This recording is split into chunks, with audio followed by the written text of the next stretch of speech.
हमेशा मीठे अल्फाज बोलो ताकि कभी अल्फाज वापस लेना पड़े तो कड़वे न लगे। पब्लिक जो है ना रोडों पे आ जाएगी, ना तो सैलरी अफोर्ड कर सकते हैं, ना बिजली का बिल अफोर्ड कर सकता है। वो आईसीसी चैंपियंस ट्रॉफी 2025 करा रहे हैं, डंके की चोट पे इंडिया लाहौर में आके मैचेस खेलेगी। पहाड़ जो है वो उनको मुझसे कनेक्ट करते हैं, मैं नेचर से कनेक्ट होती हूँ।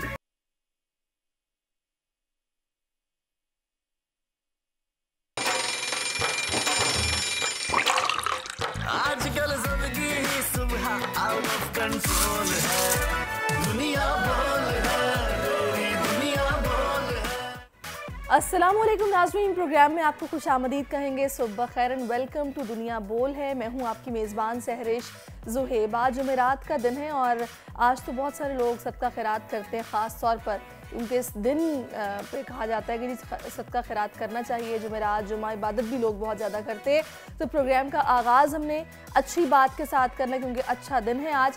कहते हैं कि हमेशा मीठे अल्फाज बोलो ताकि कभी अल्फाज वापस लेना पड़े तो कड़वे न लगे।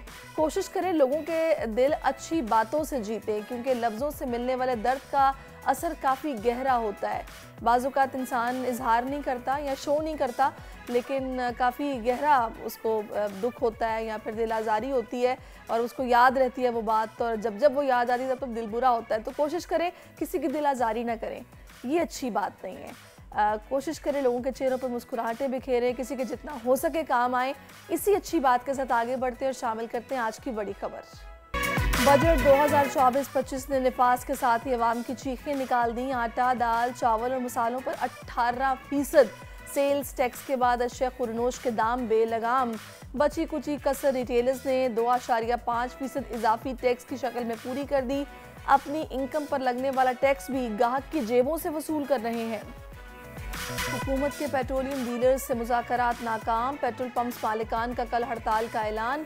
0.5% एडवांस टैक्स आखिर है क्या? पेट्रोल पंप्स की हड़ताल की मईशत को कितना नुकसान पहुंचा सकती है, ये जानेंगे आज के प्रोग्राम में। वर्ल्ड T20 में कौमी टीम की नाकिस परफॉर्मेंस की रिपोर्ट चेयरमैन PCB को जमा। कोच गैरी क्रिस्टन की निशानदही के बाद कौन कौन से खिलाड़ियों का करियर खतरे में है, तफसीली गुफ्तगू होगी। और दुनिया की ऊंची तरीन मकाम जहां पर कोई चल नहीं पाता, वहां पर पाकिस्तानी खातून ने दौड़ कर दिखाया, नामुमकिन को मुमकिन बनाया। माउंट एवरेस्ट मैराथन रेस नुमाया पोजीशन लेने वाली फ़ख्र पाकिस्तान राबिया अली आज दुनिया बोल है की मेहमान होंगी। क्या बात है। वैसे पाकिस्तानी किस किस फील्ड में क्या क्या कर रहे हैं, कभी कभी बड़ी हैरत होती है कि माउंट एवरेस्ट जहाँ पर चढ़ना इतना मुश्किल है, वहाँ पर दौड़ के दिखा दिया। तो बड़ा अच्छा लगेगा राबिया से मुलाकात करके, और लाजमी तौर पर आपको भी अच्छा लगेगा। अभी हम बात करते हैं उस परेशानी की जिसने पूरी अवाम को परेशान कर रखा है। वो है जनाब वफाकी बजट 2024-25, जिसके निफाज के साथ ही अवाम की चीखें निकल गई हैं। जैसे ही हुकूमत इक़्तिदार में आई थी तो जी कहा गया कि मरात कम करेंगे, रिलीफ लोगों को पहुँचाएँगे, टैक्सेस जो हैं वो जिस कदर हो सकेगा कम किए जाएंगे। तो बड़ी उम्मीदें थी बजट से, लेकिन बजट आते ही स्टॉक मार्केट तो बड़ा देख रहे हैं हम कि सरमायाकारी उसमें बढ़ रही है, लोग एतमाद का इजहार कर लें, लेकिन एक आम आवाम जो है जिसके लिए दो वक्त की रोटी बड़ी अहमियत की हामिल होती है, वो उनके लिए लेना मुश्किल हो गया है। आटा, दाल, चावल के साथ साथ सब्जियाँ, फल, इनकी कीमतों में होशरुबा इजाफा दिखाई दे रहा है, क्योंकि पेट्रोल महंगा होता है, हर चीज़ महंगी हो जाती है। तो ये जो बजट से पहले सब्ज बाग दिखाए गए थे उनमें तो फिर इसका मतलब है कोई हकीकत ना हुई, वो तो सिर्फ आंखों में धूल झोंकने बराबर था। और अभी IMF के साथ कहा गया है कि जी ये बजट जो है हम आहंग है, अब वो राजी हैं तो सब ठीक है। तो ये शुक्र करें डिफ़ॉल्ट का ख़तरा जो है वो टल गया है। ये जनाब विद होल्डिंग टैक्स का जो निफाज हुआ है, जिसके बाद अशिया खुरनोश की जो कीमतें हैं वो आसमान पर चली गई हैं, इसी पर हम बात करेंगे। इस वक्त होलसेल ग्रोसर्स के जो चेयरमैन हैं अब्दुल रऊफ़ इब्राहिम साहब ने इस वक्त मुझे ज्वाइन किया। बहुत शुक्रिया रऊफ़ साहब आपके वक्त के लिए। मुझे ये बताइएगा कि पहले हम लोग ही डिस्कस कर रहे थे कि जी आटा सस्ता हो गया है, चावल सस्ता हो गया, दालें सस्ती हो गई हैं, अब आवाम को रिलीफ मिलना शुरू हो गया। आगे आप ही कह रहे थे कि चीज़ें मज़ीद बेहतर होंगी, लेकिन अब ये जो बजट आया उसके बाद तो तूफान आ गया है, पेट्रोल भी महंगा हो गया है, खाने पीने की सभी चीज़ें महंगी हो गई हैं। किया क्या आवाम के साथ? देखें आप समझे, ये जो दालों की कीमतें बढ़ी हैं वो इंटरनेशनल बढ़ी हैं। जाहिर सी बात है होलसेलर और रिटेलर का फ़र्क बहुत बड़ा है। और अब ये जो टैक्सीज़ की भरमार है वो एहतजाज या उसके ऊपर सरापा एहतजाज यानी कोहराम मच गया है। यानी पब्लिक जो है ना रोडों पे आ जाएगी, मेरे को ऐसा लगता है, क्योंकि देखें ना तो सैलरी अफोर्ड कर सकते हैं, ना बिजली का बिल अफोर्ड कर सकता है वो, और हर चीज़ पे टैक्स है। चावल, दालें, आटा, जो पैकिंग आइटम है सब पे टैक्स लगेगा। इंपोर्टर परेशान, एक्सपोर्टर परेशान। एक्सपोर्ट का जो हमारा अचीव हुआ था चावल का, वो तकरीबन 4 अरब डॉलर का तकरीबन, और अब उसके ऊपर टैक्सेस मज़ीद लगा दिए गए। टैक्स एक्सपोर्ट इंडस्ट्री राइस की बैठ गई। अब वो इंडस्ट्रियां भी बंद हो रही हैं, बेरोज़गारी बढ़ रही है। किस तरह ये पूरा करेंगे लोग? एक आहो बुका मची हुई है, खासतौर पर अगर ताजिर बरादरी को देखा जाए, वो इस वक्त इस बजट के आने से सख्त परेशान है। मैंने खासतौर पर जिक्र किया अभी इससे पहले स्टॉक मार्केट का या दूसरे कुछ शोबों का, जो कि मुतमईन है कि उन पर टैक्स नहीं लगा। तो ये सारा बोझ एक तरफ ही कर दिया गया कि सारा गरीब की जेब से ही निकलेगा। सरमायाकारी वो करता है जो अमीर आदमी है, गरीब आदमी सरमायाकारी नहीं करता। ये आपने बहुत अच्छा कहा। देखें, स्टॉक एक्सचेंज से आवाम का ताल्लुक कोई नहीं है, बिल्कुल। और चंद अशरफिया और एलीट क्लास वो सट्टा खेलते हैं और ये स्टॉक एक्सचेंज को चला रहे हैं आर्टिफिशियल। वहाँ टैक्स नहीं लगा, वहाँ टैक्स नहीं लगा। अच्छा आप मुझे बताएं कि गवर्नमेंट सर्वेंट, सूबाई हों या कौमी हों, सबकी मरातों में इजाफा हो गया, सबकी तनख्वाहें बढ़ गई। आपका निजी इदारा, टीवी चैनल हो, मल्टीनेशनल कंपनियाँ हों, वहाँ टैक्सेस 35% पहले कटा, अब इसके ऊपर मज़ीद 18%। आप क्या सैलरी में गुजारा करेंगे? मुझे तो आपको ये लग रहा है कि आप जो मैं या आप अब ये देख रहे हैं कि हम गरीबों की मदद कैसे कर सकते हैं। जैसे आपने कहा कि जुमेरात का दिन बरकत का है, ये हमें सोचना चाहिए कि हर आदमी अपनी ताकत के हिसाब से अपने लोगों को देखे, रिश्तेदारों को, गरीबों को। रऊफ भाई, प्रॉब्लम ये है कि देखिए, वो तो मुसलमान कौम में वैसे ही ये खैरात का जज्बा बड़ा ज़्यादा होता है, लोग करते हैं और एक दूसरे की मदद के जज्बे से कभी पीछे नहीं हटे। यहाँ पर जो काम हुकूमत के करने का है, वो काम तो उन्होंने ही करना है ना, ये खैराती इदारे ही वो काम करेंगे। आप मुझे इसका जवाब दें कि अब ये जो 2.5% इन्होंने सेल्स टैक्स लगाया है ये रिटेलर्स के ऊपर, वो भी वो कह रहे हैं कि आवाम की जेबों से लेंगे, हमने खुद पे नहीं करना। देखें, आप इनडायरेक्ट टैक्स, फिर आप रिटेलर पे टैक्स देंगे, होलसेलर पे टैक्स देंगी, कहाँ टैक्स देंगे। अब हम जो बात करते हैं कि जी पानी नहीं है कराची में, इसलिए कि बिजली नहीं है। अब बिजली 8-8 घंटे की लोड शेडिंग गैर एलानिया होती है, अब वो कहाँ से पूरा करे। और गर्मी के मारे, हब्स के मारे 1500 से ज़्यादा इंतकाल हो चुका है लोगों का, और मज़ीद जो पता भी नहीं होता, रजिस्टर नहीं होते, वो अलग हैं, जो औरतें बच्चे हैं। ये कब तक चलेगा? ये एक मुझे ऐसा लग रहा है, मुझे ये बताएं कि ये जो 2.5% टैक्स जो कि रिटेलर्स कह रहे हैं कि जी हमने पे नहीं करना, ये भी आवाम की जेबों से जाएगा। जब ये भी आवाम की जेबों से लिया जाएगा तो कीमतें कहाँ जाएंगी? दालों की, चावल की, आटे की। सारा जो आपने कहा ना, ये सब आवाम की जेब से जाएगा। ये जो अब एक्सपोर्टर होंगे या होलसेलर होंगे, सब अपने पास से वसूल करेंगे। रिटेलर को अफेक्ट आएगा और हर चीज़ महंगी है। बच्चों का दूध जो अभी नायाब है कि आप वो एवरीडे दूध ले लें, 370 का हो चुका है, 290 करीब था। और अब जो आप देख रही हैं, दूध कल नायाब था, दूध मिल ही नहीं रहा।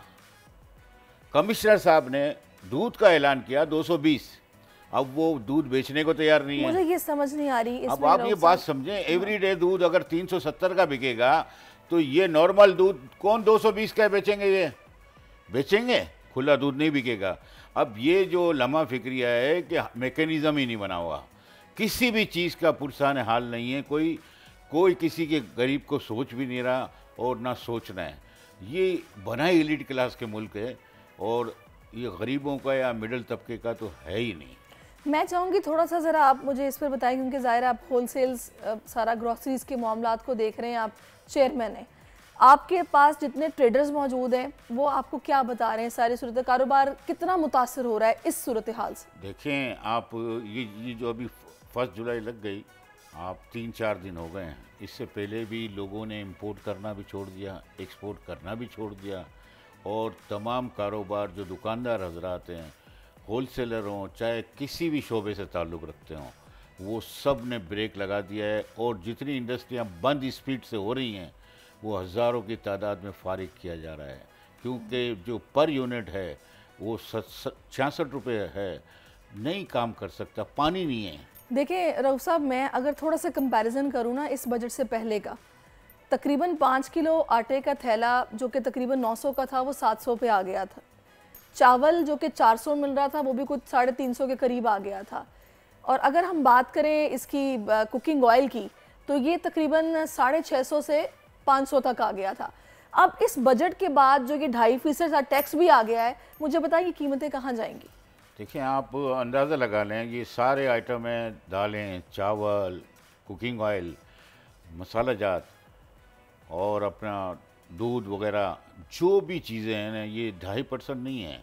ये आप समझ लें टर्नओवर वहाँ से निकलेगा 2.5%, फिर आप रिटेलर पे जाएंगी, फिर वहाँ टैक्स लगेगा, तो आपका जो चीज़ों की कीमत तकरीबन 7% बढ़ जाएगी। 7% बढ़ जाएगी। अब अंदाज़ा लगाएं, गरीब आदमी मेरा पानी में फिर सब्जियां बॉयल करके खाएगा, वो भी मसाले भी नहीं है, मुश्किल है। देखें, मैं आपको बताऊं कि आप कहीं भी बिल्डिंग में रहते हो या बेंगलोर में रहते हो, कहीं भी रहते हो, आप एक यूनिट को पता कर लें, 199 है तो आपको ये यूनिट का पेमेंट करनी पड़ेगी। पहली बात तो 199 का आपको मिलेगा ही नहीं, 201 का बिल मिलेगा। तो 300 यूनिट तो फ्री बिजली दे रही थी हुकूमत। कहाँ है वो, खत्म हो और गई ऐलान बात। मरियम नवाज साहबा ने तो यहाँ तक कर दिया था कि बिल जमा कराने जाओगे तो आगे से आपको काउंटर पे बोलेंगे बिजली वाले आपका बिल जमा हो चुका है, पंजाब हुकूमत ने अदा की है।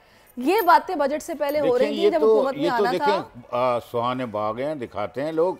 अब मैं आपको ये बात बताऊं कि कोई आदमी अमल कराने के लिए तैयार है। अब अगर आप देख लें, सूबाई हुकूमतें जितनी भी हैं, तालीमी इदारे सूबाई, या आप DMC, KMC, building control authority, आप देखें तालीमी निज़ाम 80% असातिज़ा खाली तनख्वाह लेते हैं, कोई काम नहीं करते। बस वही 100 बातों की एक बात है रऊफ साहब, लेकिन उनके लिए मराते दी गई हैं, पेंशनें दी गई हैं। मकसद जब ये हो कि अपनी जेबें भरनी है तो बस फिर यही होता है। बिल्कुल आप सही कह रहे हैं। IPPs के जो मुआहदे हुए हमने किए थे गरीबों ने, तो बता है वो, अच्छा वो बता है, वो कैप्टिव पावर प्लांट चंद चहीते लोगों के लिए है, और वो 30 रुपए यूनिट, और यहाँ हमारे 60 भाई रुपए कोई यूनिट। नई बात बताएं, ये तो पुरानी बातें हैं, बस अफसोस ही है इस महंगाई पर, और तो कुछ नहीं। और जो बजट है उसके बाद 7% चीज़ें ये महंगी हो रही हैं, जो कि रऊफ भाई ने भी बताया है। तो बस अल्लाह रहम करे।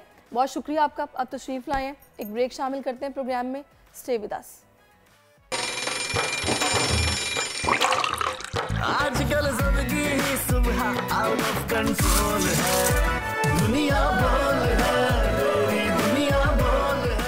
जी वेलकम बैक नाज़रीन। अब कुछ बात करते हैं कौमी क्रिकेट टीम की कारकर्दगी के हवाले से। वर्ल्ड कप में बदतरीन कारकर्दगी पर हेड कोच गैरी क्रिस्टन ने अपनी खुफिया report chairman PCB Mohsin Naqvi को भिजवा दी है। हेड कोच ने रिपोर्ट में शिकस्त की तफसीली वजूहात बयान करते हुए खिलाड़ियों की फिटनेस, खेल से आगाही पर भी सवालात उठा दिए। अब इसी सारी सूरत हाल पर बात करने के लिए क्रिकेट एक्सपर्ट हैं साजिद खान साहब इस वक्त में ज्वाइन कर चुके हैं। साजिद भाई बहुत शुक्रिया आपके वक्त के लिए।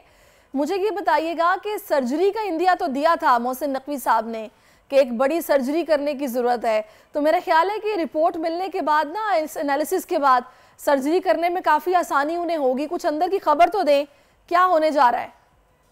बहुत शुक्रिया शहरीज। यकीनी तौर पर पूरे दुनिया में मॉर्निंग शो देखने वाले को अस्सलाम वालेकुम। मेरी फेवरेट होस्ट है और यकीनी तौर पर जिस खूबसूरती से आप प्रोग्राम लेके चलती हैं, यकीनी तौर पर पहले तो आपको बहुत बहुत मुबारक हो। बहुत ही आला आपने हर चीज़ बात की। और गैरी यकीनी तौर पर जो वाइट बॉल के कोच हेड कोच हैं, गैरी यकीनी तौर पर बड़े वर्ल्ड क्लास कोच हैं। 2011 में इंडिया को वर्ल्ड चैंपियन बनाने में उनका बड़ा अहम रोल था। बड़ी वाइट कॉलर वाले कोच हैं, बड़ी मेहनतदारी से उन्होंने काम किया। 3 हफ्ते पाकिस्तान क्रिकेट टीम की कोचिंग की, वाइट बॉल की कोचिंग की। जब फरोडा में जो मैच हुआ उसमें जो उन्होंने बातें की, वही टीम मेरे अपने जराए बताते हैं। गैरी ने अपनी रिपोर्ट में पाकिस्तान क्रिकेट बोर्ड सबसे मजबूत PCB के चेयरमैन वजीर दाखिला मोहसिन नकवी साहब को भेजी। यकीनी तौर पर मोहसिन नकवी साहब पाकिस्तान क्रिकेट बोर्ड में बेहतरी करना चाहते हैं, मगर खिलाड़ियों ने जो उनको मायूस किया, ग्रुपबंदी उरूज के सामने नजर आई। पाकिस्तान क्रिकेट टीम ने टीम को तरजीह नहीं दी, मुल्क को तरजीह। यकीनी तौर पर बाबर की बात करूँ, रिजवान की बात करूँ, शाहीन की बात करूँ, इफ्तिखार की बात करूँ, एक ग्रुप यकीनी तौर पर क्रिकेट की खेल के साथ, खिलाड़ के साथ कौम की उम्मीदों पे पूरा नहीं उतरा। और कौम को जो मायूसकुन इन खिलाड़ियों ने दी है ना, ठीक है बाबर भाई नहीं, लेकिन साजिद भाई मुझे ये बताइएगा, आपके पास बड़ी अंदर की खबरें होती हैं, किसकी किससे दोस्ती है, क्या लॉबिंग चल रही है, क्या ग्रुपिंग हो रही है, तो अभी क्या खबर है, किसका करियर खतरे में पड़ रहा है? हम सवाल तो ये है इस वक्त ज़हनों में कि ठीक है सबको फिटनेस के मसाइल का पता है किस किस के हैं, लेकिन आप जो बताएंगे ना वो ज़्यादा मुस्तनिद खबर होगी।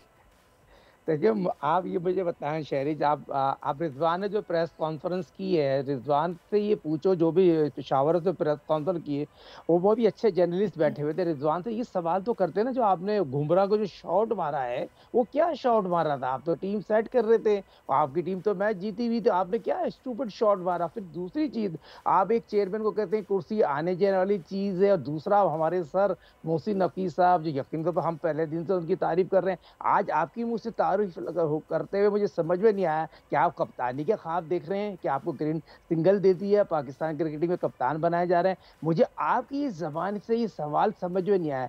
मोहसिन नकवी साहब को थोड़ी पाकिस्तान तारीफ कर रहा है, जो यकीनी तौर पर जो पाकिस्तान के वजीर दाखिला है, पीसीबी के चेयरमैन है, वो क्रिकेट की बेहतरी के लिए आईसीसी चैंपियंस ट्रॉफी 2025 करा रहे हैं, डंके की चोट पे इंडिया लाहौर में आके मैचेस खेलेगी। यकीनी तौर पर ऑल क्रेडिट मोहसिन नकवी साहब को जाता है, पाक फौज को जाता है, और हमारी सेक्रेटरी इदारों को जाता है, जिसमें इतनी सुकून का सांस हमारे मुल्क में क्रिकेट की बहाली में बड़ा अहम रहा। मगर आप लोग क्या कर रहे हैं? आपने क्या ना, आप तो शर्म से डूब के मरने वाले मुकाम है। शादाब जो है अब जाके श्रीलंका में फखामत दिखा रहे हैं। ओ भाई, किसको बेवकूफ बना रहे हो? किसको बेवकूफ बनाना चाह रहे हो? आपको खेलना ही नहीं आता। आप इंडिया की देख लें कारकर्दगी, जो जश्न बना जाएगा बंबई में, वो दिल्ली पहुंचे, दिल्ली पहुंचे, क्या उन्होंने टीम खेली है, क्या हेड कोच को इज्जत दी है, क्या विराट कोहली को इज्जत दी, क्या रोहित शर्मा को इज्जत दी है? आओ, क्रिकेटर हैं, वो क्रिकेट से प्यार करते हैं। आप इस कौम ने इतनी इज्जत दी, मगर आपने ये गलती नहीं मांगी। फिर आपके कप्तान माइकल जैक्सन का गाना लगा रहे हैं, और जिस तरह जा रहे हैं, वो शर्म ही नहीं है, कोई हया ही नहीं है, जैसे कुछ हुआ ही नहीं है। भाई, आपने मुल्क की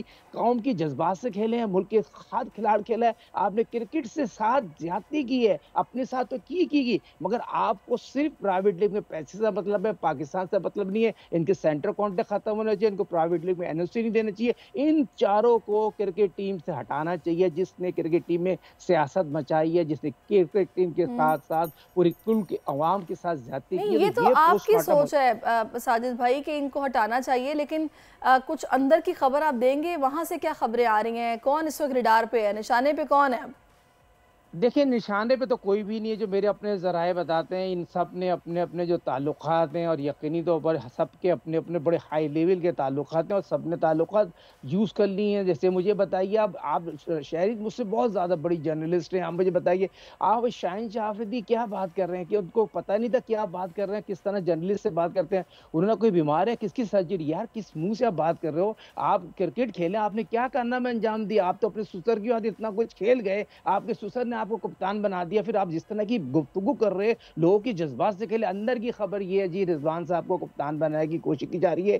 जो ये कहे जा रहे हैं, मेरे अपने जराई कह रहे हैं, रिजवान साहब कप्तान बनेंगे, और वो बाबर और शाहीन शाह आफरीदी के जो ढाल है, जो दीवार है, उसमें प्लेयर को जोड़ने में एक करेंगे, इन दो को लेके चलेंगे, जो अपने मेरे जराए बताते हैं। फिर फ्रेंचाइज जो फ्रंट पे आ गई है, मुल्तान सुल्तान अली तरीन फ्रंट पे, इससे कोई फायदा नहीं होगा, ये चीज इनको नहीं होना चाहिए। कप्तान अभी शाहीन है, शान मसूद रेड बॉल का, तो वही इसको कंटिन्यू होना चाहिए। अगर वो भी नहीं हो सकता, तो सरफराज अहमद से अच्छी कोई चॉइस नहीं है, और न्यूट्रल आदमी है, पक्का पाकिस्तानी है, सच्चा पाकिस्तानी है, वो टीम बनाना चाहता है, सब लड़के उसकी रिस्पेक्ट करते हैं। तो ये रिजवान साहब का जो बयान आया ना, पहले तो मुझे सेंटर कॉन्ट्रैक्ट के प्लेयर हैं, उन्होंने किनकी आशिवा से इतनी बड़ी बात की है, कितनी आशिवा जो प्रेस कॉन्फ्रेंस की है, उसका कॉन्फिडेंस आप देख लें, जैसे ऐसा लग रहा है वर्ल्ड कप जिता के आके वो प्रेस कॉन्फ्रेंस कर रहे हैं। तो इससे शहरीज आप भी मुझे बताइए। अच्छा, और दूसरा ये चीज भी बड़ी अजीब है कि ये वो खिलाड़ी हैं जो एक अरसे से खेल रहे हैं और जगह जगह जाके खेलते रहे हैं। अब इनके बारे में जब रिपोर्ट में ये बताया जाएगा कि इनको तो क्रिकेट से मुतालिक ही नहीं पता, मतलब एक टेक्स्ट बुक क्रिकेट क्या होती है उसी को नहीं समझते, उस पर भी सवालात हैं, तो ये तो साजिशा बड़ी अजीब सी बात है। भैया फिक्रिया पाकिस्तान की 4 साल से क्रिकेट खेले, 9 साल से क्रिकेट खेले, वर्ल्ड रैंकिंग के प्लेयर आपको कहते हैं। कनाडा में जो लीग खेलने जा रहे हैं उसकी एनओसी मांग रहे हैं। बाबर उसकी कप्तानी में खेलेंगे, रिजवान की शाहीन रिजवान की कप्तानी में खेलेंगे, आमिर उसकी कप्तानी में खेलेंगे। बात सिंपल सी है, कप्तानी की चेंज होने जा रही है। रेड बॉल की कप्तानी जो मेरे अपने राय बताते हैं, रिजवान को रेड बॉल की कप्तानी उसके ख्वाब देख रहे हैं, एक लॉबी रिजवान को कप्तान बनाना चाह रही है, और ये बहुत बड़ा पाकिस्तान के साथ ज्यादती होगी, क्रिकेट के साथ कत्ल होगा। जैसे कि शान मसूद रेड बॉल के अच्छे कप्तान हैं, शरीफ आदमी है, टीम को जेल करते हैं और इनको सबक देना चाहिए। बैकअप बहुत अच्छा है पाकिस्तान के खिलाड़ियों के, पाकिस्तान में बैकअप है। जब तक अब लगमिया फिक्र नहीं होगा, मोहसिन नकवी साहब एक ऑनर्स आदमी है, सिंसियर आदमी है, मगर उनके साथ जो लोग हैं वहाब रियाज मुझे बताइए इंग्लैंड में मजे ले रहे हैं, उनकी रिपोर्ट पहुंच गई। अब मुझे बताइए उनको इंटरेस्ट ही नहीं है किसी को, पाकिस्तान की आवाम परेशान हो रही है, बांग्लादेश की सीरीज खेली जाएगी, टेस्ट मैच की। अब मुझे बता दें आप गैरी तो अब यहाँ नहीं आएंगे ना, वो तो व्हाइट बॉल वैसे तो सीनियर प्लेयर हैं वहाब रियाज, क्वेश्चन मार्क तो उनकी अपॉइंटमेंट पे भी उठा है कि भाई ये किस चक्कर में, क्या इनकी बड़ी को आउटस्टैंडिंग परफॉर्मेंस रही है थ्रू आउट करियर जो इनको अपॉइंट किया गया है। देखिए कोई खास कारकर्दगी नहीं रही वहाब की, और आपसे तो ये पूछे ना गुरु, आपने जो रिपोर्ट दी है उसमें ये बताइए सही कहाँ था? प्लेयर पावर था, गुरुबंदी थी, नॉन सीरियस थी, आप अमेरिका से मैच हारने वाला था डैलस में, नॉन सीरियस बॉलिंग की, नॉन सीरियस बैटिंग की, फिर चचा इफ्तिखार को देख लें, फकर को देख लें, फिर रिजवान को देख लें, फिर खुद आजम को देख लें, शाइन। पहले तो आजम को और साइम अयूब को तो पाकिस्तान के लिए 2 साल के लिए फर्स्ट क्लास क्रिकेट में उनको भेज दें, उनको पाकिस्तान के मध्य देखना खत्म करा दें, एनओसी ना दें, और जितनी तेजी से कैरिबियन लीग पे शहरी कैरिबियन लीग पे पाकिस्तान टीम बनती है, आईपीएल पे पाकिस्तान सुपर लीग पे पाकिस्तान की टीम की, आप ये देखें इंडिया ने आउटस्टैंडिंग क्रिकेट खेली है, उनकी जितनी भी तारीफ कीजिए, पैसों का बाहर कर दिया, उनको लूट जितने इनाम दिए वो डिजर्व करते हैं। अगर इस कौम को अगर जीत के देते तो कौम इनसे बढ़ के इनको पैसा देती। कौम ने अपने बिल्कुल सही बात है, और बिगाड़ इतना है कि उसको सही इस तरह करना पड़ेगा कि रूट्स से सही करना पड़ेगा। एक तो बैकअप अच्छा तैयार करना पड़ेगा, कॉन्ट्रैक्ट्स इनके दोबारा रिव्यू करने पड़ेंगे, इनकी फिटनेस चेक करनी पड़ेगी, इनको ट्रेन करना पड़ेगा, और ज़ाहिर है कुछ पाबंदियां भी लगानी पड़ेंगी कि बजाय इसके कि आप इधर उधर खेलें, अपनी टीम को, अपनी कौमी क्रिकेट टीम को फोकस करें, ये ज़्यादा बेहतर है। बहुत शुक्रिया आपका साजिद साहब, आप हमारे साथ मौजूद रहे और आपने इस हवाले से अपना नुक्ता नज़र आए। तो नाज़रीन, प्रोग्राम में एक ब्रेक शामिल करते हैं, आप जुड़े रहिए दुनिया बोल है के साथ। आजकल सबकी ही सुबह आउट ऑफ कंट्रोल है, दुनिया बोल है, तेरी दुनिया बोल है। वेलकम बैक नाजरीन, और अब हम आपको बताएंगे कि हम जिस मुआशरे में रहते हैं वहाँ आज भी औरत को ना सिर्फ घरेलू तशद्दुद का सामना रहता है, बल्कि अगर वो घरों से बाहर भी कोई जॉब करती हैं, किसी भी तरह को बिजनेस वुमेन है, तो उन्हें ज़हनी टॉर्चर का भी निशाना बनाया जाता है। लेकिन ज़रूरी है कि ऐसी ख़वातीन को मोटिवेशन दी जाए, उनका ख्याल रखा जाए, उनकी ज़हनी कैफियत को मजबूत बनाया जाए। आज हीरो पाकिस्तान में हमारे साथ मौजूद है एक ऐसी बाहिम्मत खातून जो कि इन तमाम ख़वातीन के लिए एक मिसाल भी हैं, जिन्होंने डिप्रेशन को शिकस्त देकर माउंट एवरेस्ट मैराथन रेस में तीसरी पोजीशन अपने नाम की है। राबिया अली इस वक्त मुझे ज्वाइन कर चुकी हैं, जो कि मैराथन में उन्होंने हिस्सा लिया है। बड़ा दिलचस्प उनका ये सफ़र रहा है। इस वक्त फातेह एवरेस्ट मैराथन राबिया अली हमें ज्वाइन कर चुकी हैं। Welcome to our show Rabia, thank you so much for joining us and many congratulations. माशाल्लाह आपने तीसरी पोजीशन हासिल की है, और ये पाकिस्तानी तारीख में आई थिंक 30 साल के बाद कोई इस तरह की मैराथन जिसमें किसी खातून ने पार्टिसिपेट किया, ऐसा ही है? ऐसा ही है, मैं पहली पाकिस्तानी लड़की थी जिसने इस मैराथन में पार्टिसिपेट किया। ये पिछले 30 सालों से दुनिया की सबसे बुलंद तरीन चोटी के बेस कैंप से मुनक्किद की जा रही है, लेकिन आज तक किसी पाकिस्तानी लड़की ने इसमें कभी भी शिरकत नहीं की। मैंने शिरकत की और अल्लाह ताला ने मुझे मेरी कैटेगरी में 3rd पोजीशन। ज़बरदस्त। अच्छा, मुझे थोड़ा सा बताइएगा इस मैराथन के बारे में। वैसे अगर कोई वैसे इमेजिन करे तो लग रहा है कि जनाब पहाड़ों पर चढ़ना कितना मुश्किल होता है, और वहाँ पर भागना, वो भी माउंट एवरेस्ट पर, ये यकीनन आसान काम नहीं हो सकता। वाकई ऐसा था कि आप जनाब भागी, वो भी पहाड़ की चोटी की तरफ? अच्छा, ऐसा है कि ये बड़ी इंटरेस्टिंग किस्म की एक रेस है, जिसके लिए आपको 1-2 दिन नहीं चाहिए होते, जिसके लिए कम से कम आपको 20 to 21 डेज चाहिए होते हैं, और अगर आप दूसरे मुल्क से जा रहे हैं। अदरवाइज मिनिमम टाइम आपका 16 to 17 डेज तो है। और इसकी इंटरेस्टिंग चीज़ ये है कि इसकी स्टार्टिंग लाइन जो है, क्योंकि वो एवरेस्ट बेस कैंप है, तो वहाँ तक पहुँचने के लिए आपको 12 से 14 दिन का ट्रैक करना होता है। अच्छा। और आपने फिनिशिंग लाइन पे पहुँचना होता है कुछ घंटों के अंदर। तो इसका ये बड़ा खूबसूरत सा एक पार्ट है कि आप 12 दिन ट्रैक करते हैं, मुख्तलिफ जगहों पे रुकते हैं, मुख्तलिफ लोगों से मिलते हैं, और फिर आप स्टार्टिंग लाइन पे थके टूटे हारे पहुंचते हैं। उसके दरमियान में आपको एल्टीट्यूड सिकनेस भी होती है, हाई एल्टीट्यूड आपको हिट करता है, वेदर वहाँ का क्योंकि इस तरह का होता है, ठंड होती है, रात में माइनस में टेम्परेचर चला जाता है, प्रॉपर आपके पास फैसिलिटीज नहीं होती, तो आप मैराथन की खूबसूरती है कि जिस दिन आपने स्टार्टिंग लाइन पे पहुंच के स्टार्ट करना होता है, तब तक आपकी आधे से ज्यादा एनर्जी ड्रेन हो चुकी होती है। तो आसान काम नहीं था, मुश्किल था, लेकिन हो गया। अल्हम्दुलिल्लाह। अच्छा राबिया, मुझे ये बताइएगा कि आप मतलब ये सफ़र किस तरह शुरू हुआ?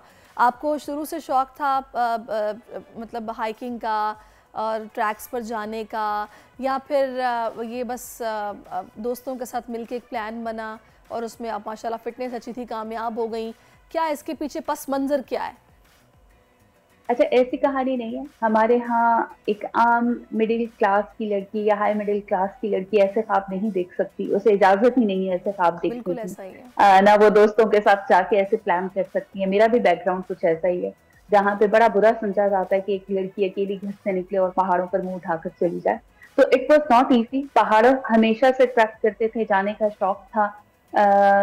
पहाड़ मुझे लगता था कि मुझे बहुत बाद में जब मैंने ट्रैकिंग स्टार्ट की तो मुझे पता चलना शुरू हुआ कि पहाड़ जो है वो मुझे मुझसे कनेक्ट करते हैं। मैं नेचर से कनेक्ट होती हूँ, मुझे अपने लिए वक्त मिलता है, मुझे अपनी अपनी स्ट्रेंथ्स का और अपनी वीकनेसेस का पता चलता है। तो कहानी ये है कि मुझे भी इजाजत नहीं थी।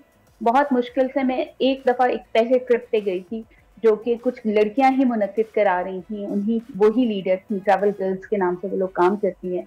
उनके साथ मैंने अपनी लाइफ का पहला ट्रैक किया। वहां मैंने ऐसी जिंदगी देखी, ऐसी चीजें एक्सपीरियंस की कि कैसे आप पत्थरों पे सोते हैं, कैसे आप बहुत कम चीजों में, रिसोर्सेज में अपनी जिंदगी जीते हैं। कैंप नाइट्स क्या होती हैं, पानी की कमी क्या है, खुले आसमान के नीचे सब कुछ करना कैसा होता है। वॉशरूम की फैसिलिटीज नहीं है, रात को आपने एक मैट पे स्लीपिंग बैग के अंदर घुस के सोना है जिसमें आप करवट भी नहीं ले सकते। उन सब चीजों ने मुझे ग्रैटिट्यूड मेरे अंदर बढ़ा और मेरे अंदर मजीद शौक पैदा किया। तो पहाड़ हमेशा से ट्रैक करते थे, उड़ना चाहती थी, पायलट बनना चाहती थी या किसी भी तरह से उड़ना चाहती थी, लेकिन अल्लाह ताला ने इस तरह शौक पूरा कर दिया। तो और बाकी इस मैराथन में किस तरह पहुंची, मैं एवरेस्ट बेस कैंप का 2023 में पहला ट्रैक करके आई थी। तो वहां मुझे पता चला था कि नेपाल में कि इस तरह की रेस मुनक्किद की जाती है। उस वक्त तो सोचते हुए भी डर लग रहा था। अच्छा। और डिसीजन मैंने तब लिया जब मैं अपनी लाइफ की बहुत ही टफ टाइम से गुजर रही थी। सही आई है। Was on very high psychiatric doses और मुझे बिल्कुल लग रहा था कि आई एम यूजलेस। अब मेरा जिंदा रहने का भी शायद कोई मकसद नहीं है, तो मुझे कोई मकसद चाहिए था। अल्लाह ताला ने, आई वुड से कि कहीं ना कहीं अल्लाह ताला आपकी मदद के लिए नहीं मुख्तलिफ तो आइडियाज राबिया, आपको आप दे रहा इसके होता है, पीछे हम वजह सुन क्या नहीं रहे। थी? आप इस फेज ऑफ माइंड में किस तरह चली गई? कुछ ऐसा जिंदगी में हुआ था क्या? जिंदगी आसान नहीं होती, किसी के लिए भी नहीं होती। फिर आपकी अपनी कुछ पर्सनालिटीज होती हैं। टफ लाइफ मैंने गुजारी। एक मेरा ख्याल से 2-3 चीजें थी, 2-3 फैक्टर्स हैं जो बहुत ज्यादा थे। एक तो अर्ली एज मैरिज, में भी आपको अपना ही नहीं पता होता और आप एक नई दुनिया बनाने चले जाते हैं। मेरे फादर की डेथ हुई डायमेंशिया से। मैं जरूर मेंशन करूंगी कि जिनके घरों में ऐसे बुजुर्ग मौजूद हैं जो इस तरह की इलनेस से गुजरते हैं, उनके जो केयर टेकर्स होते हैं उनको साइकेट्रिक हेल्प की जरूरत होती है, जिसको हम बहुत ज्यादा निग्लेक्ट कर देते हैं, जो लेटर ऑन लाइफ में जाके बहुत प्रॉब्लम्स क्रिएट कर सकती है। वो एक बड़ा हादसा था जिससे मैंने शायद बहुत मुश्किल से मैं उसको कोप नहीं कर पा रही थी, मेरे में एक्सेप्टेंस नहीं थी। सेंसिटिव नेचर आपकी ब्लेसिंग तो होती है, लेकिन आसान काम नहीं होता ओवर थिंकर होना। तो बहुत सारे फैक्टर्स थे। जब आप डिफरेंट होते हैं, एम्बिशियस होते हैं, आप अपनी लाइफ को बाकी लोगों से, सोसाइटी से थोड़ा सा डिफरेंट तरीके से देखते हैं, आपकी पर्सनालिटी डिफरेंट है। सब अगर ब्लैक हैं तो शायद आप वाइट होंगे, या सब वाइट हैं तो आप ब्लैक होंगे, तो आपको लगता है कि शायद एबनॉर्मेलिटी मेरे अंदर है। तो बहुत छोटी छोटी बहुत सारे फैक्टर्स होते हैं जो आपको इस तरफ लेके जाते हैं, क्योंकि एक फैक्टर को हम पॉइंट आउट नहीं कर सकते। बट मेरा ख्याल है मेन फैक्टर आपकी अपनी पर्सनालिटी होती है। और फिर अगर आपके साथ लाइफ में कुछ इस तरह के हादसे हो जाए जिसमें आपका कोई अपना प्यारा बहुत तकलीफ से गुजरा है, चला गया है, या आपको तकलीफ मिली है लाइफ में, तो फिर मुश्किलात आ जाती हैं। अच्छा, मुझे ये बताइएगा राबिया कि अब माशाल्लाह आप उस फेज़ से भी निकल आई और आप अब सही ट्रैक पर इस वक्त मौजूद हैं। घर से किस किस की सपोर्ट आपको भरपूर मिली कि जिसकी वजह से आज आप यहाँ पर खड़ी हैं? किसी को मेंशन करना चाहेंगी आप? ऑब्वियसली पेरेंट्स तो होते हैं, उसके अलावा। बिल्कुल, मैं मेंशन करना चाहूँगी, I am the mother of 3 girls. मेरे हस्बैंड की सपोर्ट थी। जब उसने देखा कैसे ये चीज़ें इसको हील कर रही हैं तो व्हाई नॉट। अगर इसमें इसकी खुशी है तो क्यों नहीं। तो उसकी बहुत ज्यादा सपोर्ट की मेरे हस्बैंड की। मेरी बेटियां कभी मेरे रास्ते का पत्थर नहीं बनी, उन्होंने मुझे हमेशा आके बहुत सपोर्ट किया। मेरी बेस्ट फ्रेंड जो हमेशा मेरे साथ सपोर्टिव रही, उसने अगर मुझे कुछ लोगों ने बुरा भी कहा और मैंने उससे शेयर किया तो उसने कहा बस छोड़ दो, अपनी हिम्मत जारी रखो। तो बहुत सारे ये 2-3 लोग हैं जिनका नाम मैं जरूर मेंशन करना चाहूंगी कि जिन्होंने मुझे बहुत हिम्मत दी। फिर कुछ ऐसे दोस्त जिन्होंने कभी ना उम्मीद नहीं होने दिया, जिन्होंने हमेशा कहा कि नहीं अभी भी उम्मीद की किरण बाकी है। तो यस, स्पोर्ट होती है, स्पोर्ट के बगैर आप कुछ नहीं कर सकते। चलिए मैं चाहूँगी शॉर्टली आप उन खवातीन को मैसेज दें जो कि अर्ली मैरिज भी होती है, फिर बेचारी खुद को यूजलेस समझने लगती हैं, करना बहुत कुछ चाहती हैं लेकिन कर नहीं पाती हैं, उन्हें क्या मैसेज देंगी आप? वक्त जो है ना वो आप जिंदगी नई कहीं से भी स्टार्ट कर सकते हैं। हमें लगता है कि अब हमारी उम्र इतनी हो गई है, या अब हमारी शादी हो गई है, या हम कैरियर में इस पोजीशन पे पहुंच गए हैं, हम किसी एग्जैक्टिव पोजीशन पे पहुंच गए हैं, तो शायद अब इसके बाद हम कुछ नया डिस्कवर नहीं कर सकते। तो आप कहीं भी किसी भी वक्त किसी भी जगह से एक नया चैप्टर अपनी लाइफ का शुरू कर सकते हैं। अगर आप एक नया चैप्टर शुरू करना चाहते हैं और आपको लगता है कि वो आपके लिए जरूरी है तो जरूर उस पर काम करें। थोड़ा थोड़ा काम करना पड़ता है। होता ये है कि हम चाहते हैं कि फौरन फौरन से कुछ नहीं होता, रिजल्ट फौरन नहीं आता, तो बस छोटे छोटे स्टेप लेते रहें। बिल्कुल ऐसा ही है। Thank you so much Rabia for your time, और अल्लाह ताला आपको ऐसे ही कामयाब करता रहे और आगे भी जिंदगी में आप इसी तरह फातेह करार पाएं। Thank you for your time. और अभी नाज़रीन प्रोग्राम में एक ब्रेक शामिल करते हैं, आप जुड़े रहिए दुनिया बोले के साथ।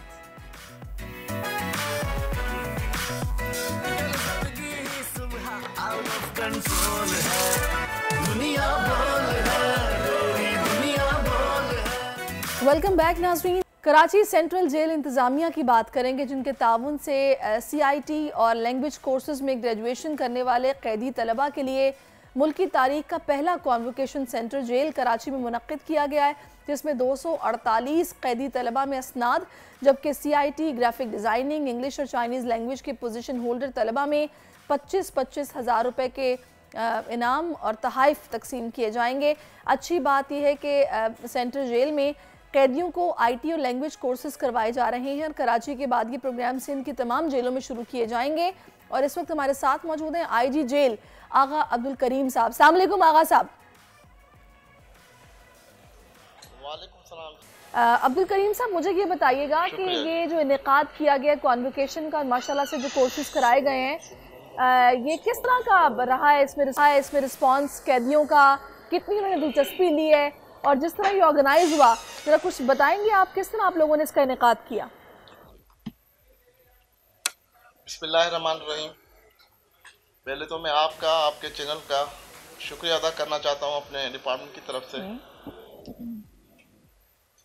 ये हमारे पास जो प्रोग्राम्स चल रहे हैं, ये 2017 के बाद हमने एक प्लान किया कि क्यों ना ये जो हमारे कैदी भाई हैं, इनके फलाह बहबूद के लिए कोई काम शुरू किया जाए, कोई स्किल करना चाहिए, कुछ इनको एजुकेट करना चाहिए। तो ये सारा क्राइम और जो कुछ भी है वो इस वजह से होता है कि अन एजुकेशन और अन स्किल की वजह से जी। फिर हमने ये जब प्लान किया तो हमने अपने इनमेट्स को स्किल्ड और एजुकेशन की तालीम देना शुरू की बाय द ग्रेस ऑफ अल्लाह रब्बुल करीम।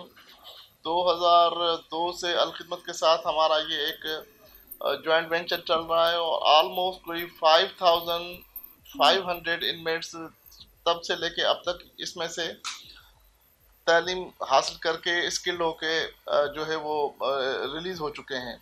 उनमें से कुछ कैदी ऐसे भी हैं जिन्होंने Chinese, IT, CIT, computer, graphics, Arabic में अपनी तालीम हासिल की हैं, और जो कैदी चाइनीज़ सीख के रिलीज़ हुए हैं उनको सिंध टेक्निकल बोर्ड की तरफ से सर्टिफिकेट्स जो मिले हैं, उन्होंने उसी सर्टिफिकेट्स पे बेस पे, क्योंकि उनके ऊपर कोई भी जेल का स्टैम्प लगा हुआ नहीं था, CPEC में अप्लाई किया तो आज की तारीख में अल्लाह के करम से वो CPEC में जॉब्स कर रहे हैं।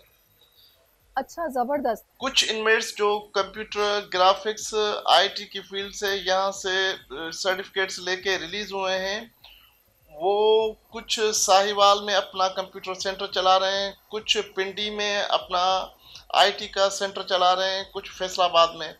हमारा ऑब्जेक्टिव ये है कि कैदियों को स्किल करके जब वो बाहर रिलीज होके जाएं तो मुल्क पाकिस्तान और अपने फैमिलीज के लिए कोई मस्बत काम शुरू करें ताकि सोसाइटी में से क्राइम ख़त्म हो। सही। तो अब्बासी साहब मुझे बताइएगा कि जब आप लोगों ने ये ज़ाहिर है तजवीज़ थी उस पर अमल शुरू किया तो आप लोगों ने हायरिंग भी की होगी, ज़ाहिर है कोचेज़ होंगे, टीचर्स होंगे जिन्होंने इनको एजुकेट किया है, तो कितनी तादाद में टीचर्स थे, कितनी तादाद में तलबा थे, कैदी जिन्होंने ये तालीम हासिल की है? हमारे पास ऐसे ही पहले तो कुछ ऐसे कैदी आ गए जो चाइनीज़ जानते थे, कुछ ऐसे कैदी आ गए जो अरबिक जानते थे। फिर गाहे बगाहे हमने उनसे अपने इनमेट्स को तालीम दिलवाई, फिर 25, फिर 50, फिर 200 और आज की डेट में बाय द ग्रेस ऑफ अल्लाह करीम आपने देखा ये जो कॉन्वोकेशन हुआ है ये पाकिस्तान प्रिजन की हिस्ट्री में पहली मरतबा सेंट्रल प्रिजन कराची में कॉन्वोकेशन जो है वो हुआ है, जिसमें से अप्रॉक्सीमेटली कोई 248 इनमेट्स पास हुए हैं और 4 इनमेट्स ने पोजीशंस ली हैं और उनको हमने कैश अवार्ड भी दिए हैं। अच्छा, कैश अवार्ड भी दिए हैं, ज़बरदस्त। तो आपने तकरीबन 200 बताया कि कैदी तलबा जिन्होंने यहाँ से ये तालीम मुकम्मल 248 248, ज़बरदस्त। अच्छा, ये जो कॉन्वोकेशन का इनेकाद हुआ है इसमें इनकी फैमिलीज को भी मदऊ किया गया है? इसमें फैमिलीज को नहीं मदऊ किया गया, ये हमारे साथ जॉइंट वेंचर था अल खिदमत फाउंडेशन का, उनको जो है वो हमने इनवाइट किया था, उनके सीईओ को, हमारे honourable minister for prison Haji Ali Hasan साहब थे, हमारे ऑनरेबल आईजी साहब थे और हमारे ऑनरेबल डीआई साहब थे, कराची यूनिवर्सिटी के प्रोफेसर थे। सही। और बाकी हमारे ये केस थे। अच्छा अब्बासी साहब, देखिए अब कुछ कैदी ऐसे भी होंगे जिनको उम्र कैद भी होगी, कुछ ऐसे भी होंगे जिनकी कैद की सज़ा कुछ लंबी होगी, तो क्या ये कोर्सेज करने के बाद कुछ ऐसा भी आप लोगों ने सोच रखा है कि इनको जेल के अंदर से काम करने की इजाज़त मिल जाए, कि इनके घर वालों के लिए कोई ज़रिया मुआश बन जाए या फिर ये उनको कुछ अर्न करके दे सकें, कुछ ऐसा भी है या नहीं? बिल्कुल बेहतरीन आपने क्वेश्चन किया है।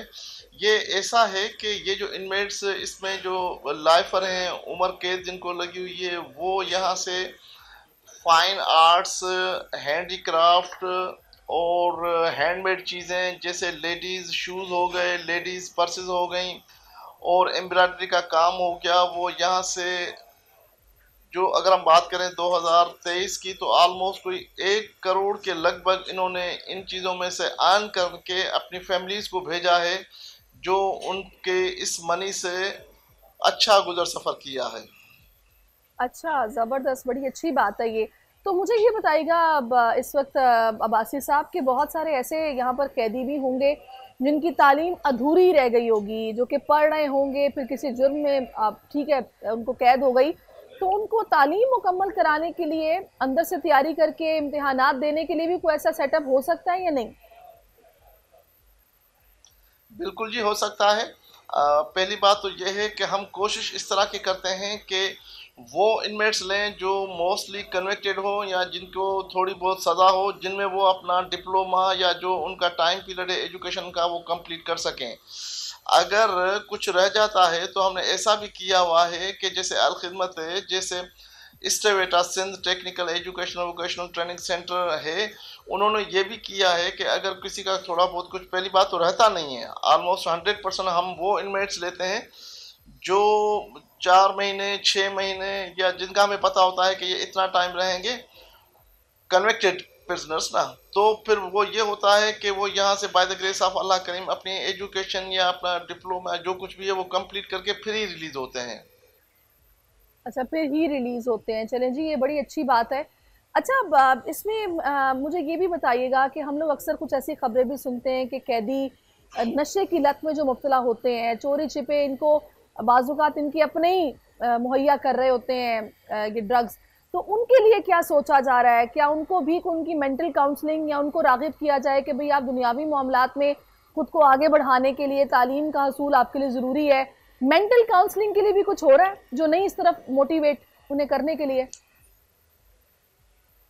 मेंटल काउंसलिंग के लिए हमने ये प्रोग्राम शुरू किया हुआ है कि यहाँ पे म्यूजिक एकेडमी हमने कायम की हुई है। यहाँ पे फाइन आर्ट्स का काम होता है, यहाँ पे बाकी इंडोर गेम्स होती हैं। एजुकेशन के हवाले से हम बात करें तो अरबिक, चाइनीज़, इनके साथ हाफ़िज़ कुरान का कोर्स, उसके साथ साथ हमारे पास विजिटिंग फैकल्टी आती है मुख्तलिफ हॉस्पिटल से, यूनिवर्सिटी से, कराची यूनिवर्सिटी, एनएडी यूनिवर्सिटी, जिन्ना हॉस्पिटल, सिविल, वहाँ से जो साइकेट्रिस्ट आते हैं वो इनको मेंटल ग्रूमिंग के लिए लेक्चर्स डिलीवर करते हैं। जो हमारे पास म्यूज़िक एकेडमी है उनमें हम उनको जो म्यूज़िक की तरफ डाइवर्ट करते हैं कि वो अपने उस सारी चीज़ को भूल के एक नई ज़िंदगी अल्लाह के नाम से शुरू करें। बड़ी अच्छी बात है अब्बासी साहब, आप लोगों का बड़ा और वेरी जबरदस्त सून इंशाल्लाह हमने ये प्लान किया हुआ है कि हम म्यूज़िक एकेडमी में एक कंपटीशन ऑर्गेनाइज करेंगे, तो इंशाल्लाह हम आपको भी उसमें मदऊ करेंगे। जरूर जरूर, बहुत शुक्रिया आपका अब्बासी साहब, और बड़ा अच्छा इनिशिएटिव। फिर से ढेर सारी मुबारकबाद है कि आप लोग ये इतना अच्छा काम कर रहे हैं इन कैदियों को राह रास्त पर लाने के लिए।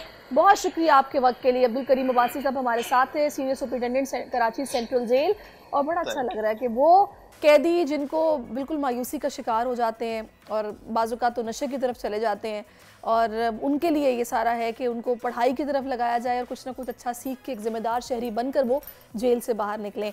तो जनाब अभी मुझे प्रोग्राम में ब्रेक शामिल करना है, आप जुड़े रहिए दुनिया बोले के साथ। आजकल सबकी ही सुबह आउट ऑफ कंट्रोल है, दुनिया बोल है, तेरी दुनिया बोल है। वेलकम बैक नाज़रीन। एक और मसला जिस पर हम बात करने जा रहे हैं वो है पाकिस्तान पेट्रोलियम डीलर्स एसोसिएशन ने बजट में 0.5% एडवांस टर्न ओवर टैक्स के नफाज के खिलाफ 5 जुलाई को मुल्कगीर हड़ताल का ऐलान किया है। अब इससे क्या होगा, क्या इफेक्ट होगा, इसी सारी सूरत हाल पर बात करने के लिए chairman Pakistan petroleum dealer association Abdul समी साहब ने हमें ज्वाइन किया। अस्सलाम वालेकुम समी साहब। अस्सलाम वालेकुम समी साहब, आपको मेरी आवाज़ आ रही है? आ रही है, आपकी आ रही है। अच्छा समी साहब, सबसे पहले तो मुझे ये बताइएगा कि ये जो 0.5% एडवांस टैक्स है ये है क्या? देखिए, इतना हम प्रोडक्ट लेंगे उस पर एक्स्ट्रा लगा दिया है। हम तो वैसे ही टैक्स हमारे बहुत पेट्रोलियम के जाते हैं। ये पूरी पाकिस्तान की हिस्ट्री में कभी नहीं हुआ कि हम जितना पेट्रोल लें उस पर 0.5, ये तो हम तबाह बर्बाद हो जाएंगे। हमारे अगर एक महीने में 10,000 डेली की सेल है तो हम 4 लाख रुपए हमारे गवर्नमेंट के पास चले जाएंगे। अच्छा। साल में 50 लाख चले। अच्छा। हम तो हमारे डीलर जो छोटे हैं वो तो पेट्रोल भी नहीं चला सकते, इतना ही पैसा उनके पास कैपिटल है तो वो चलाए। तो दूसरे हमारा कमीशन ही कम है, हम इनको क्यों देंगे? और उन्होंने डबल टैक्सेशन कर दिया है, ये लॉ के खिलाफ। तो समी साहब, आप लोगों को एतमाद में लिया गया था जब ये बजट बना रहे थे? और जब ये बिल्कुल नहीं लिया, ये गवर्नमेंट की खूबी है इसमें। यहाँ तो कोई एतमाद में लेते तो हम ये इसको कैसे मंजूर कर लेते। सही। तो अभी आप लोगों के मुज़ाकरात नाकाम हुए हैं, उसमें आप लोगों ने इनके सामने ये बात रखी है क्या? आपको इन्होंने मौक़िफ़ दिया है? ये हमारी शराफत है कि हम इस्लामाबाद पूरे पाकिस्तान के अहदेदारों को लेकर पहुंच गए। हमने फाइनेंस मिनिस्टर से, सेक्रेटरी फाइनेंस, पेट्रोलियम में सेक्रेटरी, डीजी ऑयल, एक्सप्लोसिव, किसी को नहीं छोड़ा है कि हम उनसे मिलते, उनसे कहते। कल ये कहते कि आपने हमें पहले से बता दें तो हम आपका काम कर देते। नहीं तो हम तो ये तो बड़ी अजीब सी बात है कि आप पहले बताते तो आपका काम कर देते। जब ये काम मसला खड़ा हो गया तो उसका हल भी तो निकल सकता है ना, ये तो नहीं कि वक्त गुजर गया है। नहीं वो नहीं कह रहे। अच्छा, मैं कह रहा हूँ अच्छा। कल वो कहते हैं कि आपने हड़ताल कह दी, हमसे आके मिल तो लेते, हमसे बता तो देते, तो इस वजह से हम जाके मिले। तो अभी समी साहब, आप लोगों की औरंगजेब साहब से मुलाकात हुई है, वो इस मसले का कोई हल निकालने की नीयत उनकी है? क्या इरादा है उनका? उन्होंने एफबीआर के चेयरमैन को फौरन ऑर्डर दिया, मेंबर्स भी बैठे और उनसे कहा कि इनसे आप डिस्कशन करें। उनको हमने सब चीज बता दी। तो अभी आप लोगों का लाहे मतलब क्या होगा? अभी आप लोगों ने हड़ताल का ऐलान तो कर दिया है, क्या इस दौरान मुज़ाकरात की कोशिश होती रहेगी क्या, या फिर बस एक दिन की हड़ताल ही होगी, आगे ये लंबा भी चल सकती है? देखिए, कल सुबह 6 बजे हड़ताल कर रहे हैं, तो कल आप उनसे बात। तो समी साहब थोड़ा सा तो मुझे बताइए कि अभी जो आपकी बात हुई है, जो मुज़ाकरात आप लोगों के हुए हैं, वो किस नहज पर खत्म हुए हैं? अरे जब तक हमें कोई जवाब नहीं आया तो मैं क्या जवाब दे सकता हूँ आपको? अच्छा, आपको कोई जवाब ही नहीं आया। तो अभी ये जो सारी सूरत हाल है, ये तो बड़ा अजीब सा हो जाएगा। वो लोग जो बेचारे रोजमर्रा काम करने वाले हैं, पंप सारे बंद हो गए, मईशत का पहिया एकदम रुक जाएगा, लोग किस तरह की काम करेंगे? ये हल तो नहीं है हड़ताल। तो आप लोग पहले आप मुझे बताइए, क्या हम भी, हमारा भी तो हक है कि हम भी तो हम रोज ही मिलते रहे, हम अपने पास से देते रहे, ये तो मजबूरन कर रहे हैं, वरना हमारा तो कभी ये तरीका रहा ही नहीं है। नहीं तो समी साहब, क्या आप लोग सब एक पेज पर हैं? क्योंकि कुछ धड़े ये भी कह रहे हैं कि जी हम इस हड़ताल में नहीं है। मालूम नहीं कौन लोग कह रहे हैं ये गर्म के टाउट हैं, ये कंपनियों के टाउट है, वो ही कर सकता है, दूसरा तो नहीं कर सकता। तो अभी ये जो सारी सूरत हाल है, बजट से पहले तो ये शोर मचा हुआ था कि महंगाई में कमी होगी, हम अपने ही मराद कम करके अवाम को रिलीफ पहुंचाएंगे, लेकिन बजट के बाद ये जो बॉम्ब फोड़ा गया है, आप बता रहे हैं आप लोगों को एतमाद में भी नहीं लिया गया, ठंडे कमरों में बैठ के बस ये खुद ही से एक बजट बन गया है, उसके बाद हड़ताल और एहतजाज हर जगह पर हो रहा है। देखिए, ये पूरी जिंदगी में मेरे जब सदर बना हूँ, हमेशा बजट से पहले हमसे बैठ के बात करते, ये पहला मौका है कि इन्होंने हमें बात ही नहीं करी। तो जाहिर सी बात है, जब टैक्स लगना था तो उनको पता था कि आप लोग इस पर एहतजाज करेंगे, लेकिन ज्यादा बेहतर ये होता कि कोई दरमियान का रास्ता निकल जाता। वो क्या रास्ता हो सकता है समी साहब? देखिए, डबल टैक्सेशन होने ही नहीं चाहिए ना। अच्छा, ये ऑर्डिनेंस, ये प्रेसिडेंट ऑर्डिनेंस जारी कर दे, फिर असेंबली में आए, ऑर्डिनेंस आज से आयद हो जाए, असेंबली में आए, पास कर दे, तो खत्म जी। अच्छा समी साहब, इसमें ये लोग बार बार ये बात कर रहे हैं कि हमने ये हमांगी के साथ बनाया IMF की, और टैक्सेस लगाना उन्होंने ये कहा और हमें लगाने पड़े, तो अब ये सारा जिम्मा उन पर डाल देना कि जी IMF की माँ पर बना है, उन्होंने कहा तो हमें करना पड़ रहा है, ये हमारी भी मजबूरी है, ये तो कोई जवाब नहीं है। IMF से बहुत सी चीजें कही है, जो इनके मतलब की चीजें है वो उस पर आयद नहीं की है, वो उसका बर्डन सब अवाम पे डाल दिया और अपने खराजात कम नहीं किए, जो तबीयत चाहिए, किसी को तफरीक कर दी, किसी के प्रॉपर्टी पे टैक्स लगा दिया, किसी के नहीं लगाया, ये तो IMF नहीं कह सकती। सही। तो समी साहब, इसमें अब दरमियान का रास्ता क्या है? जाहिर है टैक्स तो इन्होंने लगाना था, वो इन्होंने लगा दिया, आप लोगों को एतमाद में नहीं लिया।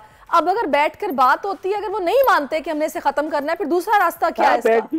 हम वहाँ गए, इससे ज्यादा सबसे मिले, इससे ज्यादा हम क्या कर सकते हैं? तो इसका हल आपकी नजर में क्या है? अगर इसको खत्म नहीं करते तो फिर क्या करें हम? मैं तो अभी बता रहा हूँ, आज ऑर्डिनेंस दे दे, जारी करने की खत्म हो गया है, बजट में आया, और उसके बाद फिर प्रेसिडेंट साइन कर दे, फिर ये असेंबली के पिछला पहली तारीख से नई आयद होगा और असेंबली में जाकर पास करके खत्म। और अगर ये नहीं होता तो आप लोगों का लाहेमल फिर क्या होगा आगे आने वाले वक्त में? ये मैं करीब बता सकता हूँ, कल 6 बजे से हम बंद कर रहे हैं, उसके बाद ही बता। अच्छा, और अभी जो आप लोग ये हड़ताल करने जा रहे हैं, सुबह कितने बजे इसका, सुबह होते ही आगाज हो जाएगा, किस तरह करेंगे? सुबह 6 बजे। अच्छा, सुबह 6 बजे मुल्क भर के पेट्रोल पंप्स को बंद कर दिया जाएगा? जी हाँ, जी हाँ। और उसके बाद जब तक आप लोगों से बात नहीं होगी बंद रहेंगे? यही होगा, और कोई रास्ता नहीं है। आप मुझे बता दें मैं क्या करूं? ये तो बड़ी अजीब सी सूरत हाल है। आम पाकिस्तानी का क्या कसूर है जो कि ऑलरेडी महंगाई में पिस रहा है? वो तो उसके लिए तो बस एक अजियत है, कभी लोड शेडिंग की मद में, तो कभी इस तरह से बिजली के दुनिया भर के कैसे बढ़ा दिए, तो उसकी आप बात नहीं करती हैं? नहीं, हम उसकी बात भी करते हैं समी साहब, उसकी बात भी करते हैं, हमारा तो काम ही बात करना है, लेकिन मसले का हल निकले, ज्यादा बेहतर ये चीज है ना कि मसले का हल कोई ना कोई निकले। ये तो बड़ी अजीब सी बात है कि वो बात करने को भी तैयार नहीं है आप लोगों के साथ। बात के हम सबसे मिलके आ गए, बात करने का तो कोई मसला नहीं है, उनकी मजाल नहीं कि हमसे बात नहीं करें। हम अपने सब कुछ बता के आ गए, उनके पास कोई जवाब नहीं। कोई जवाब ना होना ये भी तो एक मसला है ना, कोई ना कोई जवाब देते या कोई दरमियान का रास्ता निकलता कि एटलीस्ट अवाम को तो अजियत का शिकार ना होना पड़ता ना। किसी ने नहीं दिया। तो अब आप लोग क्या दोबारा राब्ता करेंगे उनसे? हम क्यों करें, हमारी भी कोई इज्जत है। हम तो इतनी दूर जाके उनसे मिले हैं, बात करिए, उन्होंने तो बुलाया भी नहीं था। अच्छा, बुलाया भी नहीं था। तो मुझे ये बताइएगा समी साहब कि इस दफा ऐसा क्या मुख्तलिफ था कि हर बार इस तरह का फैसला करने से पहले आप लोगों को इत्मीनान में लिया जाता था, आपको बिठा के फैसला होता था, लेकिन इस बार ऐसा नहीं किया गया, आखिर क्यों? पॉलिसी गवर्नमेंट की वो बहाना बनाते हैं, IMF और कोई नहीं है, माफ करो हम उसके बगैर नहीं कर सकते, और ये जवाब आता है। अब अगर ये फैसला वापस नहीं होता, आप लोगों ने हड़ताल तो की हुई है, आखिर जाहिर है कब तक आप लोग भी हड़ताल करेंगे, तो उसके बाद जो इसके असरात हैं वो क्या होंगे, जरा बताएंगे आप? मैं कल आपको इसको 10-11 बजे आपको बता दूंगा। चलें जी, बहुत शुक्रिया आपका समी साहब, आप हमारे साथ मौजूद रहे और आपने सवाल। बड़ी अजीब बात है कि जनाब कोई इसका हल नहीं है, कोई जवाब नहीं है, बस मुलाकात करके सब सुन लिया और कहा जी हमारे पास इसका कोई जवाब नहीं है, आप जा सकते हैं। वो भी ये कह रहे हैं कि जी हमारी भी कोई इज्जत है, हम बार बार इनसे जाके रब्ता करते रहेंगे, हमें कोई जवाब ना दें, ऐसे कैसे मुमकिन है? तो उन्होंने फिर इसका ये हल निकाला कि जी हड़ताल ही कर दी जाए, फिर खुद ही ये सोचेंगे, मजबूर होंगे हमसे बात करने के लिए, लेकिन पिसेगा कौन? पाकिस्तानी अवाम। ये बड़ी अफसोस की बात है, यही वजह ये मुल्क जो है ना इसमें रहने वाले परेशान हैं। अभी प्रोग्राम में ब्रेक शामिल करते हैं, कीप वॉचिंग अस।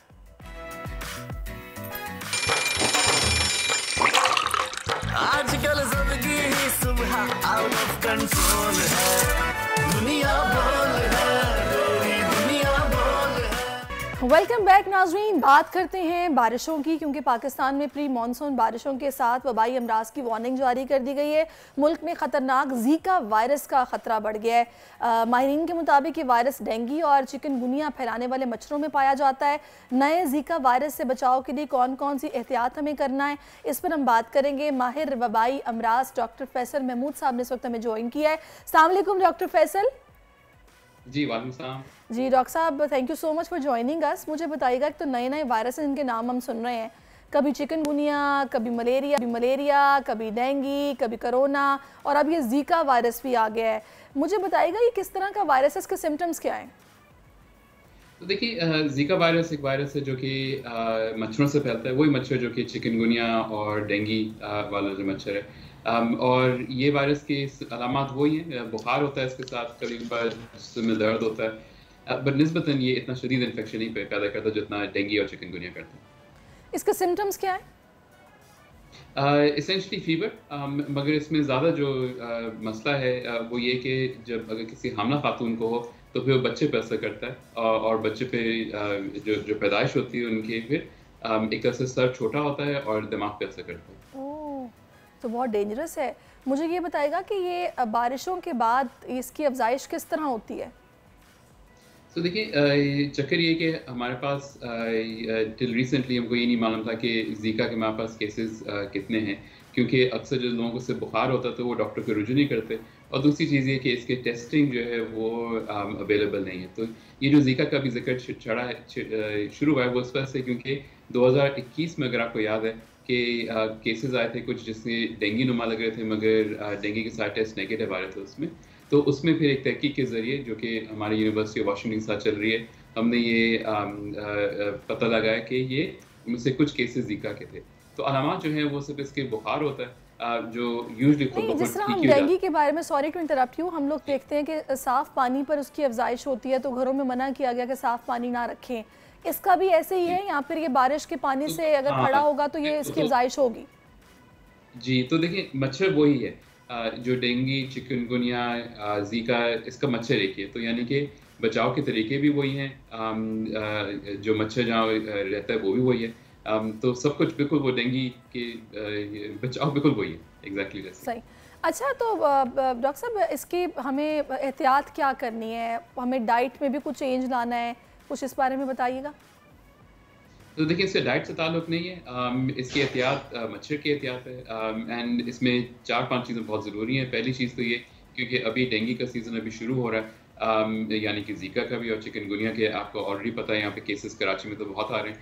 तो पहला काम तो ये करना है कि आपको अपने घर का जायज़ा लेना है कि कोई जाली अगर टूटी हुई है, फटी हुई है, तो उसको ज़रा अभी फिक्स कर लें, ठीक कर लें, ताकि मच्छर घुसे ना। दूसरी चीज़ ये कि वो जगहें जहाँ पे आप जाते कम हैं, जैसे कि आपके कोई कमरा है जहाँ पे जो इस्तेमाल नहीं होता, सोफ़े के नीचे, मेज़ों के नीचे या पर्दों के पीछे, तो वहाँ पे ज़रूर स्प्रे कर लें। तीसरी चीज़ ये कि रात को मच्छरदानी का इस्तेमाल करें, और उसका तरीका ये होता है कि आप उसको ऑन कर लें और दरवाज़ा बंद कर दें सोने से पहले। उसके बाद फिर जब सोने के लिए जाएँ तो एक घंटे भर के बाद फिर दरवाज़ा खोल लें, ताकि जितने भी मच्छर हैं वो भाग के बाहर आ जाएँ। सही। और आखिरी चीज़ ये कि याद रखें कि ये मच्छर अंदर रहता है, तो यानी कि दफातर के अंदर, मसाजिद के अंदर, स्कूलों के अंदर। तो अगर आप कहीं जा रहे हैं जहाँ पे ऑब्वियसली घर नहीं है आपका, तो फिर वो जो मच्छर से बचाव के जो लोशन होते हैं वो हाथ पे या वो जगहें जो कि कवर नहीं है वहाँ लगा लें, ताकि मच्छर आपको काटे ना। अच्छा डॉक्टर साहब, मुझे ये भी बताइएगा कि ये जो मच्छर है, ज़ाहिर है इसमें प्लेटलेट्स गिरते हैं जब डेंगू होता है, आप कह रहे हैं उसी तरह का ये मच्छर है, बल्कि वही मच्छर है, तो इसका ट्रीटमेंट फिर क्या है? अगर किसी को जीका वायरस हो जाए तो कोई वैक्सीन भी क्या अवेलेबल है इसकी? याद रखें, देखिए मच्छर तो एक जरिया है ना, मच्छर तो बस है जिसके जरिए ये वायरस एक से दूसरे को फैल रहा है। तो मच्छर ये पैदा नहीं कर रहा, मच्छर के जरिए ही ये जरासीम आपके अंदर घुस रहे हैं। तो जीका के अंदर यूजली प्लेटलेट इतने कम नहीं होते, इसमें ज़्यादातर बुखार और जिस्म में दर्द ज़्यादा होता है। प्लेटलेट जो है वो बहुत कम ही कम होते हैं, इसके लिए कोई वैक्सीन नहीं है। एंड अमूमन आम जो आपके बुखार उतारने वाली दवाइयाँ होती हैं उससे ठीक हो जाता है तकरीबन 3 से 4 दिन के अंदर। ठीक है। अच्छा डॉक्टर साहब, मैंने आपसे जो पूछा था इसकी डाइट के हवाले से, आपने कहा कि ऐसा कोई डाइट तो नहीं है, लेकिन अपनी इम्यूनिटी को बूस्ट करने के लिए यकीनन हमें कुछ ना कुछ इस्तेमाल करना है, ताकि अगर अल्लाह ना करे हमें हो जाए तो हम जल्दी रिकवर कर जाएं। इम्यूनिटी बूस्ट करने के 3 बहुत ही बोरिंग से तरीके होते हैं। एक तो ये कि अपने डाइट के अंदर कोशिश करें कि तवाज़ुन रखें, यानी कि प्रोटीन जैसे अंडा, गोश्त वगैरह, सब्ज़ी, फल बहुत ज़रूरी है, और चीनी और मैदे का गुरेज ज़रा करें। दूसरी चीज़ ये कि वर्जिश बहुत ज़रूरी है, एटलीस्ट हफ्ते में 3 दफ़ा या 4 दफ़ा वर्जिश करें। और आखिरी जो कि अक्सर हम लोग नहीं करते हैं वो ये कि रात को कम से कम 6 से 8 घंटा सोना। ये 3 चीज़ें हैं जिससे आपके जो इम्यूनिटी है वो तवाज़ुन रहेगा। इसके लिए कोई ऐसी कोई ख़ास दवाई नहीं है, कोई ऐसी डाइट नहीं है, बस हेल्दी लाइफस्टाइल से ही आपकी इम्यूनिटी ठीक रहेगी। सही। अच्छा डॉक्टर साहब, इसके अलावा कोई शहरियों को अगर आपको एहतियात बताना चाहें, वैसे तो कोई ख़ास टाइम होता है जिसमें ये मच्छर हमला करते हैं, या तो अलग सुबह होता है या शाम का वक्त होता है, क्योंकि जब डेंगू आया था तब भी हमें यही बताया गया था। तो इसके लिए भी कुछ ऐसी टाइमिंग है जिनमें एहतियात करनी है कि मच्छरों वाली जगह पर ना जाएँ और काले कपड़े ना पहने? नहीं जी, तो देखिए मच्छर को भूख लगेगी तो जभी भी काट लेगा, मगर ये ज़रूर है कि मगरिब और फजर के टाइम पे ये ज़्यादा काटता है। मगर इसका ये मतलब नहीं कि अगर आप दोपहर में कहीं पे हैं और वहाँ मच्छर है तो वो नहीं काटेगा आपको। तो एहतियात यही है कि मच्छर से भागना है। एक चीज़ ज़रूर ये है कि ये मच्छर साफ़ पानी में, जैसे आपने ऑलरेडी बताया कि रहता है, तो इसका मतलब है कि घर में जो भी आपके साफ़ पानी की जगह है, जैसे कि गुलदस्तान है, गमलों के अंदर जो पानी जमा होता है, या फ्रिज के नीचे अगर पानी है, कोई ऐसा गस्ल खाना जो फ्लश नहीं होता, वो उसके अंदर आप प्लीज़ उसको साफ़ रखें, उसको धोते रहें उस जगह को, ताकि पानी जमा ना हो। अच्छा डॉक्टर साहब, आखिर में मैं आपसे चाहूँगी कि थोड़ा सा मुझे हॉस्पिटल्स की सूरत हाल बताइएगा। कितने केसेस रिपोर्ट हो रहे हैं आजकल, किस तरह के केसेस रिपोर्ट हो रहे हैं? क्योंकि हम गर्मी की वजह से भी लोगों को काफ़ी परेशान देख रहे हैं और मच्छर अभी भी काट रहा है। बारिशों के बाद तो खैर ये शायद सिलसिला बढ़ जाएगा, अभी भी सूरत हाल ऐसी है। देखिए आजकल जो है वो डेंगू केसेस आहिस्ता आहिस्ता बढ़ रहे हैं, मगर अभी उस लेवल पे नहीं है। अभी 1-2 महीना लगेगा। अभी जो केसेस आ रहे हैं वो ऑब्वियसली कराची में तो हीट स्ट्रोक के आ रहे हैं, दूसरा डायरिया, और इसी तरह से टाइफॉइड, ये वाले जो बीमारियां हैं वो अभी अपने।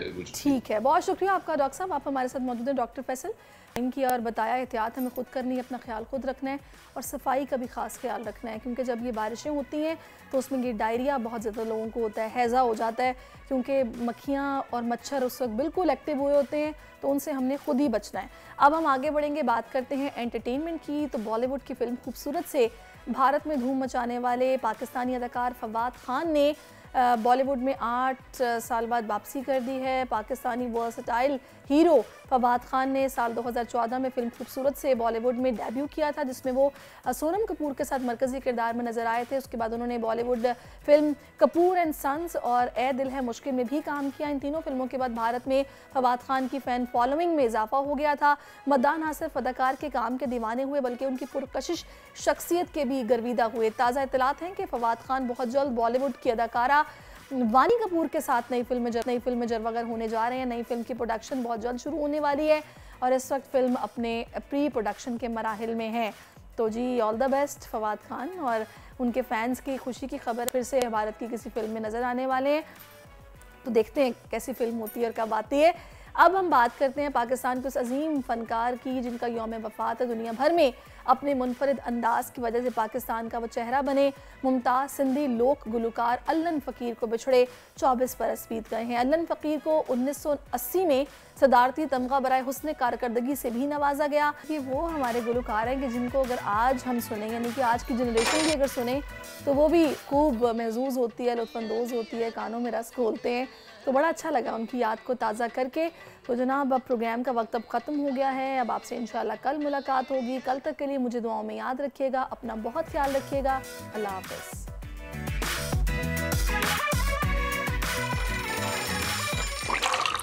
आजकल सबकी ही सुबह आउट ऑफ कंट्रोल है, दुनिया बोल है, मेरी दुनिया बोल है। सब्सक्राइब करें और बेल दबाएं ताकि कोई खबर रह न जाए।